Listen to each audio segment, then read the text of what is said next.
name is Vera Stepina. I'm here again, and I'm introducing you today to Erin Brown. Erin Brown is an author. She's a speaker. Um, she's a mom of a wonderful girl, and she calls herself a badass mother, as I remember, right? Yeah, So I think every mother out there is a badass mother anyway. exactly. But how are you today? I'm so good.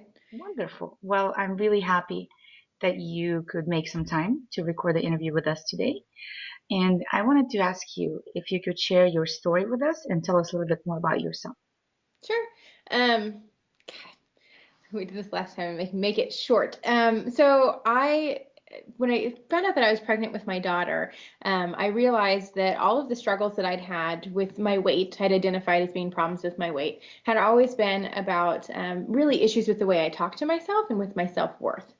I knew that when I was having a baby girl, that it was really important to me that I change my self-concept because how I talk to myself is how I would then teach her to talk to herself. And that kind of changed everything about my life. I started being compassionate towards myself.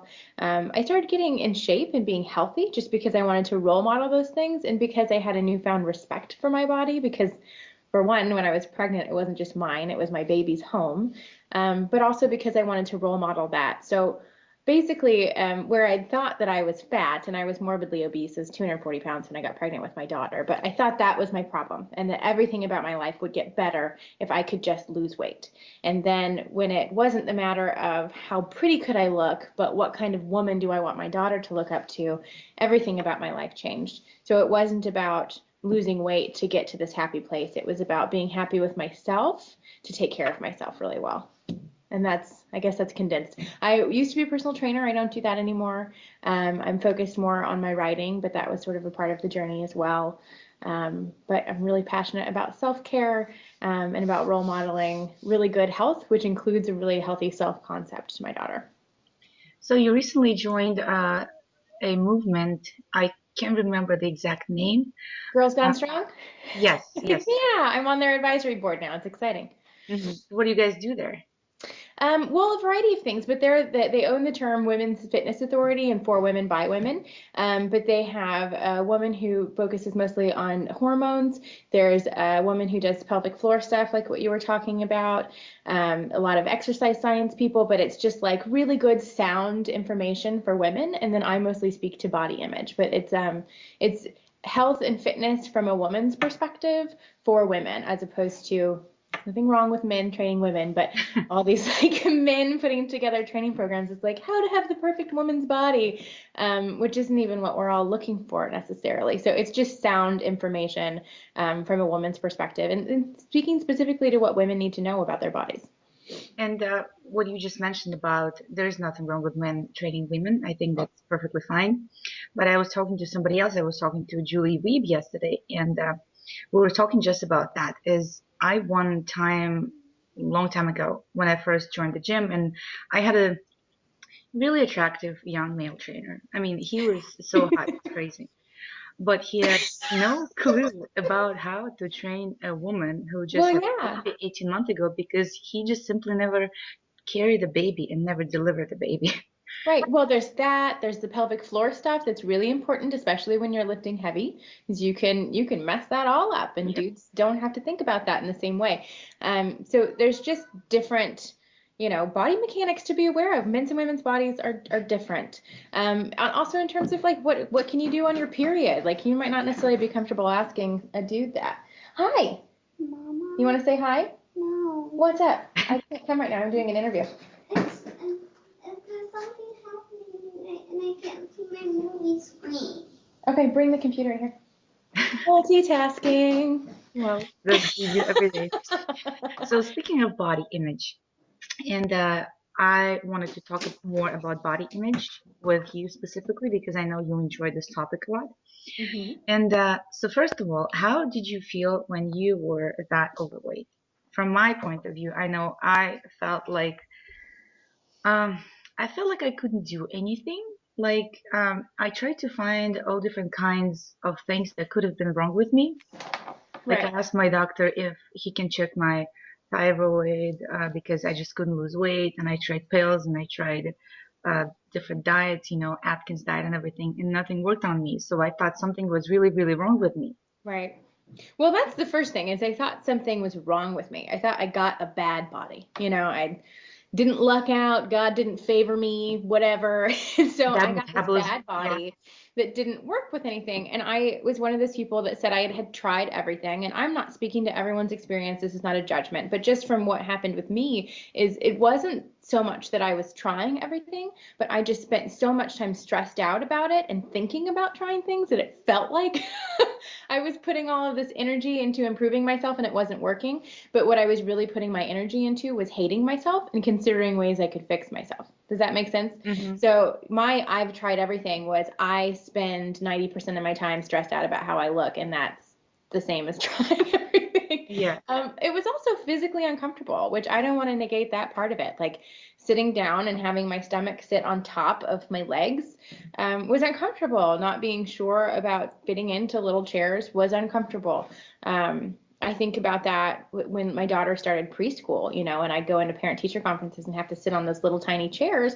And I was in good shape then, but I thought, 100 pounds ago, I would have been really uncomfortable at this conference. We would have had to find me a different chair. That would have been a really embarrassing thing for me. And I wasn't physically capable like I wanted to be. I mean, I was 24 when I had her, 25, something like that. And I would get completely winded going up a flight of stairs. And I had to go up one flight of stairs at my job every week at work and was really like kind of disgusted with myself because it's like I'm 25. I should be able to walk up one flight of stairs without that being my workout for the day. So it was mostly, it was uncomfortable. And once I got over the hurdle of beating myself up and belittling myself all the time and started focusing on what I might do that I would enjoy and what I might do from the perspective of respecting myself and taking care of myself instead of fixing myself, it was much easier. But I both suffered because it was uncomfortable and because of how I talked to myself. And besides those little chairs, for me, one of the most uncomfortable things was putting my shoes on. Oh, yeah. Oh God, it was a struggle. Right. Well, and I would change clothes like a million times looking for something that would make me like the best optical illusion. It doesn't really help much. Nuh-uh. Yeah, that doesn't really work. And I don't know, it's freeing when you stop doing that, either because you've really taken care of yourself and you're proud of how you've lost weight, or because you've given up on this idea that you're going to be perfect. But either way, putting on clothes and just being like, I like this color, as opposed to this does not make me seem 20 pounds slimmer every time, is a lot less discouraging, especially as a daily practice. Do you still feel that sometimes? I know you lost a lot of weight, and do you still feel like you put something on, or when you go shopping, you look for something in a bigger size, I do. store? It's getting better, but I still for years would go to the back of the rack and see what the biggest size was to see if I could wear it, and then would be like, I don't wear that size. I don't beat myself up in the mirror so much anymore, but I am continuously surprised by pictures, like particularly pictures where I'm standing next to another woman, and it's not a comparison from a negative standpoint, but just like seeing that my body is similar size to this other person. Like, so I'm kind of her size. It's like really surprising to me still, because I just sort of expect to be the biggest woman in the room, whether or not that's true. So yeah, I mean, it's a part of your identity, which is tricky. Even once you lose the weight or whatever it is that you want to do, it's difficult to pull out of that, like, I'm a fat girl identity. And I decided that I was that person before I even was heavy. I thought I was a fat girl starting at 4. And that's when I quit ballet because I thought I was too big to be there. And I look at pictures of myself and I wasn't, but my self-concept has always been that. And I think we have that following us for quite a long period of time if we don't work on that, the body image, that I'm not that person anymore. I mean, yes, I'm still that person. It's just in a different body. Right. Well, and here's what surprised me. So I was not really focused on losing weight, but weight loss happened when I started eating healthy and actually taking care of myself and exercising. So I lost all this weight and I thought, well, cool, like this is a nice side effect. Now we can all agree that I'm like not obese and everyone will like me. That didn't work. work. It's really interesting, especially once I added the business and the public personality thing. I just learned at every turn, every 10 pounds lost or whatever, that there was more things I needed to worry about, that I needed to make sure I didn't lose my boobs. I heard that so much. I'm so sick of that. I don't owe anyone boobs. Don't lose your boobs, don't lose your hips, don't get too muscular because that's not cute. And Yeah, that's right. all of those things. So there's no getting there. I mean, and I don't want to tell anybody what goals they're allowed to have for their body, but it has been more than liberating to me to say, today, right now, this is good enough. And I'm going to go lift some weights if that's what I need. I'm going to go run. I'm going to go hike. I'm going to yoga. I'm going to do what my body needs and take care of myself. But if this never looks any different, that is fine, because there's always more there. You get some muscle definition in your arm, then you start looking at, but that girl has a little bit extra here, and there's just never enough. And if you're motivated by that and it's fun, because changing your body and chiseling can be kind of fun, then great. But if it's a way that you're belittling yourself, there's never enough. There's always someone more. It's like money. I think we talked about this before. Yeah. Like statistically, everyone thinks if they made an additional $10,000 a year, they'd be happy. But that's everyone. So outside of like needing your basic needs covered, that's important. Everybody thinks another $10,000 would change their whole world, and it won't. You just got to be happy where you're at, and that can make any of your goals so much easier to attain, because it's not coming from a place of belittling, but coming from a place of, I deserve to go throw some weights around, and maybe I'll get some awesome guns or whatever it is, So no show, not gonna do a show anytime soon? No, did you see my article about that? I have secret plans that I tell everyone that I'm going to do one when I'm 80 or so, because there's something that feels really rebellious about that, especially if it's still like the 20-something sect that's doing those competitions. I don't want to do the geriatrics. I want to go up there with a 20-year-old in a bikini and be like, check out 80-year-old boobs. But no, I don't. I have a hard time believing that for me and my history that would be a healthy thing. I think that it would be fun in the process, challenging with the restrictive diet, but mostly I think it would be really difficult for me to resume my normal habits and gain weight as is necessary in off season, and come back to a healthy place. It took me so long to get to a healthy place with my body image, to mess with it that much, including dehydrating, which I understand is a sport, and men do weird things for sports to make weight. So there's no judgment about that. But for me personally, I think that would really jack with my body image. So no. Plus, the whole thing, I think for me and for a lot of women, particularly women who lost weight and then go on to do a figure competition, is just like, what a cool goal. I want to put on those shoes. I want to wear a sparkly bikini. I'm going to get on stage and I'm going to be like, I did that. So it's not really about the competition, but it is a competition. Yeah. And there's no part of me that's interested in standing with you on a stage in a bikini and having someone judge which one of us did better. Like, that sounds so gross to me.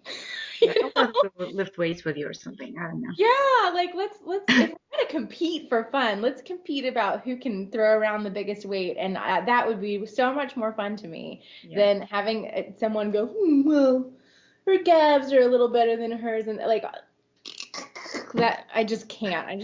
And I get that other people don't have my history and can do that healthfully and really enjoy that, and that's totally fine, but not me. I mean, I think whatever goal you have, or like not you personally, but everybody who's watching, whatever goal you have, if you think that is a healthy goal and that makes you motivated, I think that's great. If your goal is a show, then go ahead and do a show. If your goal is to, I don't know, do like a PR of 200 pounds, then go and do that. And I think, right. Or if you want to run like a marathon, there are people who run ultra marathons, and I think I have a friend who does. Too much. God. Well, and any of those things can become unhealthy. So it's not really to me about figuring out which one's unhealthy and let everyone know, don't do a show, don't run a marathon, whatever, because those things can be healthy. I think it has to do with, your mindset and where you're at. And I think that's something that you have to learn to be personally accountable to. Like, am I having a nervous breakdown if my day doesn't work out such that I can go to the gym? If that's the case, then I need to take a step back and see what's going on.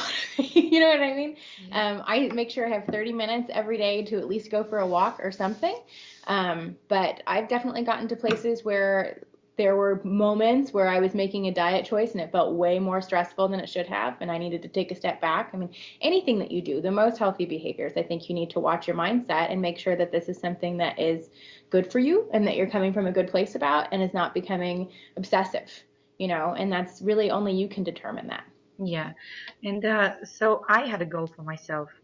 I wanted to run a half marathon just to have this accomplishment. To me, it felt like a really big accomplishment. So I trained for it. I didn't train really hard, and I didn't run it really fast. I finished in with the average a little over 10 minutes per mile, which is, not bad, not incredible, but not bad at all. It's 13 miles. It's a lot of mileage.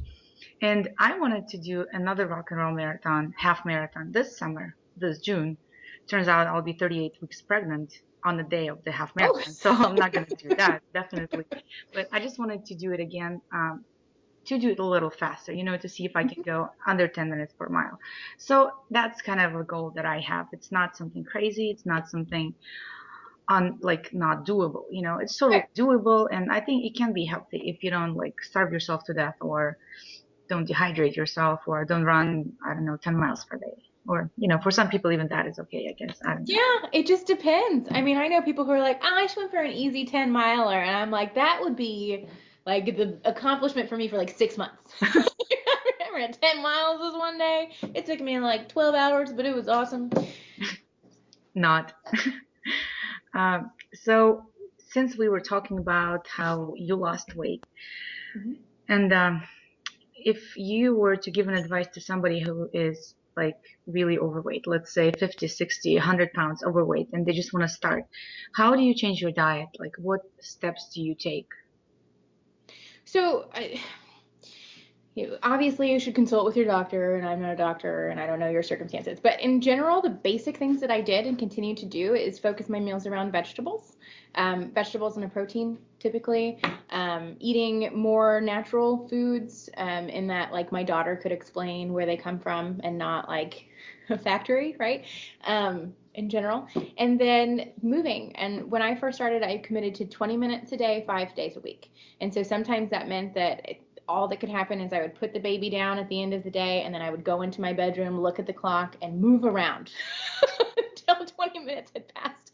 And it was insane. I'd be like, I'm going to do jumping jacks. Now I'm dancing. Now push-ups. Nope, not push-ups. Squats. Like, just moving around for 20 minutes. And it was effective, but it was a really manageable commitment I could make to myself. And I committed to it.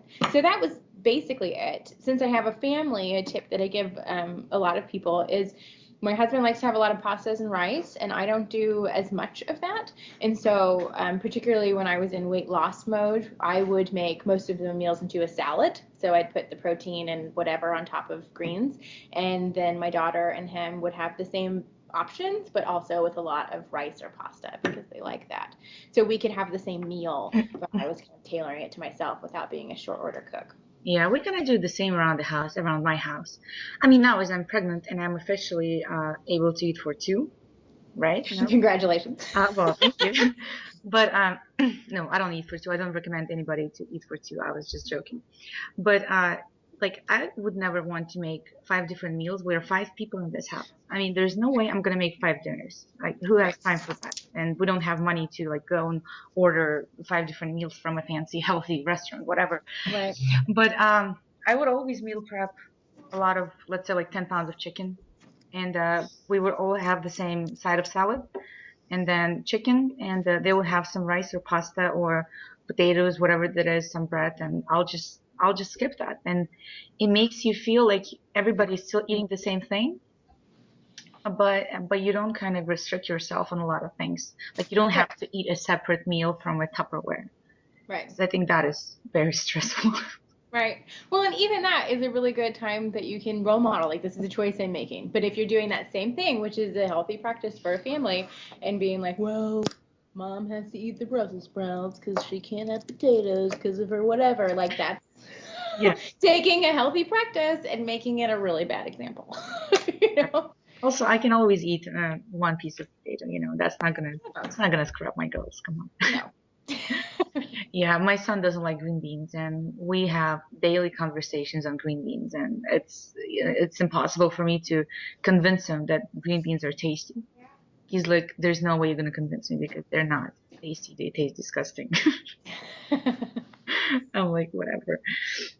So, my other question that's related to food. So, you can explain what healthy means for you to you. It's what is healthy? Just as little processed food as possible is what we try to do. I haven't been like specifically trying to lose weight in a long time, and if I was, then I would do mostly proteins and vegetables. I don't do low carb, no carb, paleo. I don't do any of those things necessarily. We try to do not very much dairy in our house just because my daughter and I both have a dairy sensitivity, so we can have some, but if we overdo, which is so easy. I mean, cheese, man, that's not meant for moderation. I don't know. That's once every 6 months. We have to kind of limit the dairy in our house because it bothers both my daughter's stomach and mine. But yeah, just figuring out what works for us, and mostly that's not processed food. That's it. What I think it's always a good idea is to kind of see, kind of maybe even keep the diary and Mhm. see how your body reacts to different foods. Because Oh, I yeah. always I grew up on milk. I grew up in Russia. We had the cow next door. I knew the cow's name. The milk was here in my house every day. So we didn't know anything different. We had Yeah. milk, sour cream, yogurt, everything there. And I never had a sensitivity. But now as I'm getting older, and plus the dairy products are so different these days. They're so processed, pasteurized, and obviously I don't know the name of the cow anymore. Uh, I noticed that if I drink a glass of milk just by itself, my stomach starts to ache, Right. right? So like a little cheese here, or you can do a little cheese, but if hypothetically I eat a little Hmm. cheese or some sour cream or like one yogurt, that's usually fine. And I usually Right. really, really watch my sources where I buy my foods from. But I'm kind of really sensitive to dairy too. And I'm Yeah. like, I Well, as I far have as no animal products allergies. go, we try to do those as local as possible, which means it's more expensive, and it also means that we eat less meat. But I'd rather eat more expensive, high quality meat and have beans for a couple meals a week than do the cheaper stuff. But that's not a judgment. It's just sort of our value system. If it's a tighter budget week, then I don't do that. But as much as possible, we have a local butcher that's a friend of mine actually, who I like to get our meats from. But it feels good to know what farm it came from, and just feel good about who's making it, who's cutting this up, where did it come from, what are they eating, And we live in Kansas, so we've got farms galore. But we do that as well. I sort of have a hierarchy of what is important to my family. So it's like not processed and I'm preparing it. That's easy. That can happen at Aldi's, which is our really cheap grocery store, or not. Um, and then the next step would be, can I get it organic? If it's in the Dirty Dozen, Clean 15, Dirty Dozen, can I get it organic? Great. And then can I get it local? So always this, sometimes this. Really good weeks, we're getting local, we're getting organic, we're getting all the good stuff. But, I mean, it is what it is. Sometimes we have Fruit Loops in the house, and I'm not mad about that either. So it's not, there's no dogma here. This is just best practice. Well, we ate some goldfish the other day, so I'm not the one to Me too. judge. So, Sometimes food shaped like animals is cute, I mean, I don't know, green goldfish, it's still kind of, I don't know, flips me off a little bit, but It's they say freaky. they color it with spinach, which I don't believe, but whatever. Oh yeah. This is like it's a vegetable basically. Well, there's a book that's called Ketchup is a Vegetable. Oh yeah, yeah. So is potatoes, so French fries and ketchup, that's basically like your four servings of vegetables. That's perfect. Yeah, exactly. So, my next question, as we're kind of moving towards the end, my summit is basically focused on balance and health, motherhood, as I said. What is balance for you? Do you think that balance actually exists? I think it's going to look different for everybody. And I think we get ourselves all kind of caught up in what other people are doing and how that could be better. For me, and probably what I do requires a lot of vulnerability on my part, the kind of writing that I do, which requires maybe a little bit more time alone. than other people need. I don't know if that's true or not, but I know definitely after I do a really emotional piece, I need to walk away from the computer, like walk away, go hang out in the trees, do some meditation, ground myself, and get really okay with how exposed I just made myself. So I probably spend a lot more time on self-care than other people do or need to if I was doing a more quantitative job or working for someone else. So my balance is a lot of taking care of myself. I even have a whole day that I don't work. It's usually Fridays, but I'm gonna have my girls tomorrow, so I did it earlier this week. But I don't work. My goals are bath, yoga, maybe a nap. Absolutely.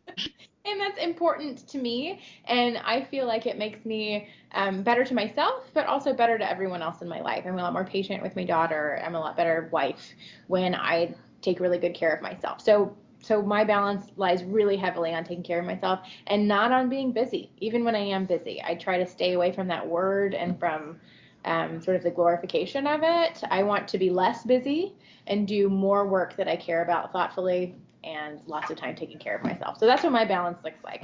Somebody else might feel really happy working round the clock and, 20 minutes of meditation a day. I don't know. People, yeah, they work on that, and for some it's fine. For me, as I said, we are a family of 45,000 people, and I take care of all of them. And my husband works from like 7 a.m. till 9 p.m. Monday through Friday. So sometimes he gets, like last time he got home at 10 p.m. So usually when he gets home, the kids are in bed, his mom is, fed and washed and changed, and she's in bed and everything. And I usually I work, it's okay for me. I mean, it's stressful, it's a lot of work, but I manage.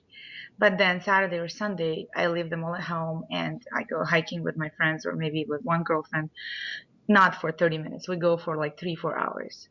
And Nice. that usually gives me enough time with nature, with myself, with a friend, talking, laughing, whatever physical activity.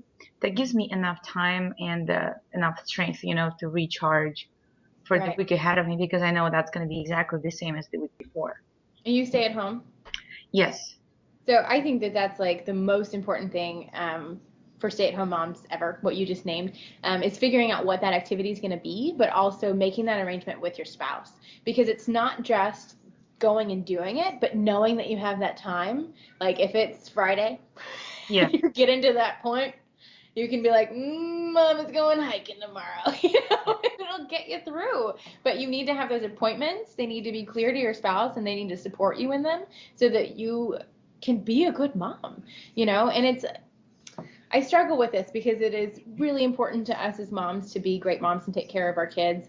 I also, that's not the only purpose of my being. I love my kids so much, but I don't want to do everything I do for others. Sometimes it gets to just be for me. But if you want to be patient at home with your kids, which is so freaking hard, then you need to have those appointments with yourself to recharge. And that may be just about friendship and socializing for a while, especially if you have a baby at home. And it may always be about working out. But whatever it is, it needs to be good. It needs to be scheduled, and you need support and knowing that that is absolutely going to happen. Otherwise, I don't know how anyone does it.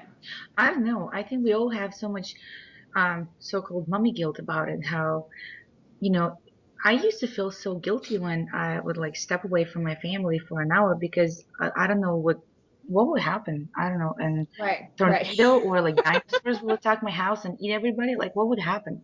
Well, here's how I've reframed that for myself. I used to feel that way a lot, and I remember before I had a daughter, I thought that was ridiculous. Like look at other moms, like, why do you all feel so guilty? And then I had a baby and like felt guilty immediately. What did I do wrong in labor? So I don't know where that comes from. But the way I've reframed that for myself when I feel guilty about taking time out for myself is that I don't want to teach my daughter to be a martyr. And if that's what I'm doing, then that's what I'm teaching her to be. That's what she should be as a mom. That's what she should be as a person, that she's here to serve others and not take care of herself. That's not what I want for her.